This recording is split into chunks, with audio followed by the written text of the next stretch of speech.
नमस्कार, SBT news में आपका स्वागत है। पेश है 13 जनवरी गुरुवार दोपहर 12:15 बजे राजस्थान की 15 बड़ी खबरें। मुख्यमंत्री अशोक गहलोत ने लोहड़ी तथा मकर संक्रांति के पर्व पर प्रदेशवासियों को हार्दिक बधाई देते हुए उनकी सुख समृद्धि एवं निरोगी जीवन की कामना की है। श्री गहलोत ने कहा कि मकर संक्रांति का पर्व देश के विभिन्न भागों में विभिन्न रूपों में मनाया जाता है। सूर्य देव की उपासना का ये पर्व हमारे देश की समृद्ध विरासत एवं सांस्कृतिक एकता का प्रतीक है। मुख्यमंत्री ने प्रदेशवासियों से अपील की है कि वे सुरक्षित तरीके से पतंगबाजी करें ताकि किसी व्यक्ति या पक्षी के जान को क्षति न पहुंचे। साथ ही कोरोना प्रोटोकॉल का पालन करते हुए त्योहार मनाएं। मुख्यमंत्री अशोक गहलोत ने अपने जीवन से जुड़े कई किस्से साझा किए हैं। सीएम गहलोत ने कहा कि हमने बचपन में अंग्रेजी का खूब विरोध किया था। मैं अंग्रेजी नहीं बोल पाता हूं। उन्होंने आगे कहा कि आज अंग्रेजी अंतर्राष्ट्रीय भाषा हो गई है। अब हम अंग्रेजी मीडियम स्कूलों को बढ़ावा दे रहे हैं। आने वाले 10 से 15 साल में गांव के बच्चे अंग्रेजी बोलने लग जाएंगे। बार बार भ्रष्टाचार के आरोपों के कारण ट्रांसपेरेंसी और जयपुर शहर के अलग अलग चौराहों के यातायात का अनुभव दिलाने के लिए जयपुर कमिश्नरेट की ट्रैफिक पुलिस ने रोटेशन प्रणाली लागू कर दी। अब एक पुलिसकर्मी एक पॉइंट पर 1 माह की ड्यूटी ही कर सकता है। उसके बाद ऑटोमेटिक सिस्टम के जरिए उसे ड्यूटी बदलने का मैसेज आ जाएगा, ताकि इन पर लगने वाले भ्रष्टाचार के आरोपों में ट्रांसपेरेंसी रहेगी और पुलिसकर्मियों को भी शहर के अलग अलग चौराहों के यातायात का अनुभव मिलता रहेगा। जोधपुर में एक युवक युवती ने शादी कर ली और पुलिस सुरक्षा के लिए हाईकोर्ट पहुंचे तो कोर्ट ने सुरक्षा की जरूरत नहीं बताते हुए इनकार कर दिया और याचिका को खारिज कर दिया। कोर्ट ने महत्वपूर्ण टिप्पणी की कि अगर युवक युवती ने शादी करने का फैसला कर लिया है तो उनमें समाज का सामना करने का साहस और परिवार को उनके द्वारा लिए गए फैसलों को समझाने की दृढ़ता होनी चाहिए। तथ्यों को देखकर नहीं लगता कि युवक युवती का जीवन खतरे में है। अलवर के जिला खेल अधिकारी सबल प्रताप सिंह ने खिलाड़ियों को आगाह किया है कि फर्जी खेल संघों से सावधान रहें। कुछ लोग फर्जी खेल संघ तैयार कर खिलाड़ियों से पैसे लेकर फर्जी तरीके से उनको खेलने के लिए ले जाते हैं। ये खेल आयोजन पूर्णतः फर्जी होते हैं। इन लोगों की बातों में आकर कुछ खिलाड़ी या अभिभावक आ जाते हैं। भ्रामक प्रचार कर खिलाड़ियों और उनके अभिभावकों को भ्रमित किया जा रहा है।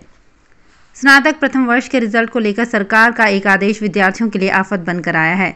दरअसल सरकार ने आदेश जारी करते हुए यूनिवर्सिटी को निर्देश दिए हैं कि स्नातक प्रथम वर्ष का परीक्षा परिणाम 10वीं के 40% और 12वीं कक्षा के 60% अंकों का वेटेज लेते हुए जारी किया जाए। यहाँ समस्या ये खड़ी हो गई है कि यूनिवर्सिटी के पास बच्चों का 12वीं क्लास का डाटा तो है, लेकिन 10वीं क्लास का कोई डाटा नहीं है।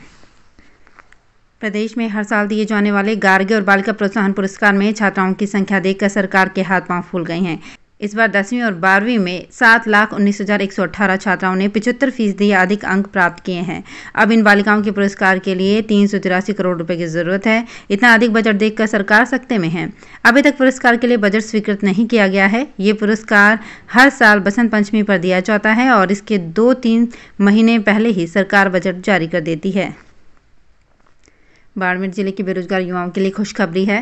राज्य सरकार ने 1 जनवरी से बेरोजगारी भत्ते की दरों में बढ़ोतरी की है। जिला रोजगार अधिकारी श्रवण चौधरी ने बताया कि जिले में बेरोजगारी भत्ता लेने वाले सभी आशार्थियों को 1 जनवरी से राज्य कार्यालयों में 4 घंटे इंटर्नशिप अनिवार्य रूप से लागू कर दी गई है। इसके अभाव में बेरोजगारी भत्ते का भुगतान नहीं किया जाएगा।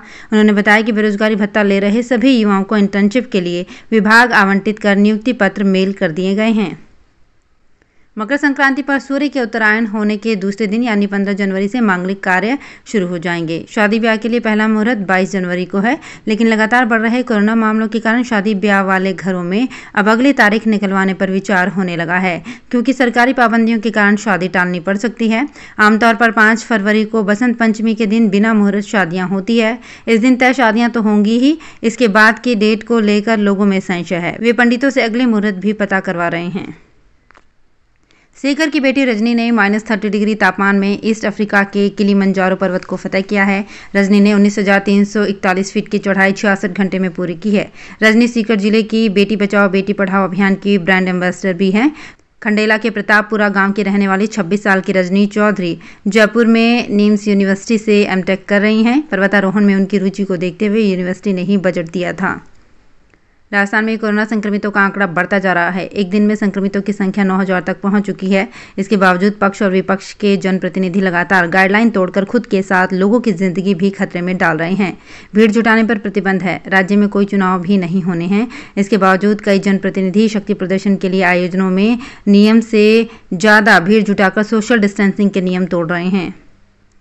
कांग्रेस महासचिव प्रियंका गांधी के बुधवार को जन्मदिन के दिन राजस्थान के अलवर के मुकबदिर नाबालिग बच्ची से बलात्कार का मामला भी गरमाया रहा। इन दोनों खास दिन को जोड़ते हुए जमकर राजनीति भी हुई। इस बीच मुख्यमंत्री अशोक गहलोत के सलाहकार व वरिष्ठ विधायक संयम लोढ़ा और भाजपा प्रदेशाध्यक्ष डॉक्टर सतीश पूनिया के बीच ट्विटर प्लेटफॉर्म पर आमने सामने हो गए। लेडी सिंघम के नाम से मशहूर आईपीएस प्रीति चंद्रा का पत्रकारिता से आईपीएस बनने तक का सफर काफी शानदार रहा है। इसी सफर में मसूरी स्थित लाल बहादुर शास्त्री राष्ट्रीय प्रशासन अकादमी में आईपीएस डॉक्टर विकास पाठक से उनकी मुलाकात हुई। दोनों की दोस्ती कब प्यार में बदल गई पता ही नहीं चला। प्रीति चंद्रा राजस्थान के सीकर और विकास पाठक यूपी के रहने वाले हैं।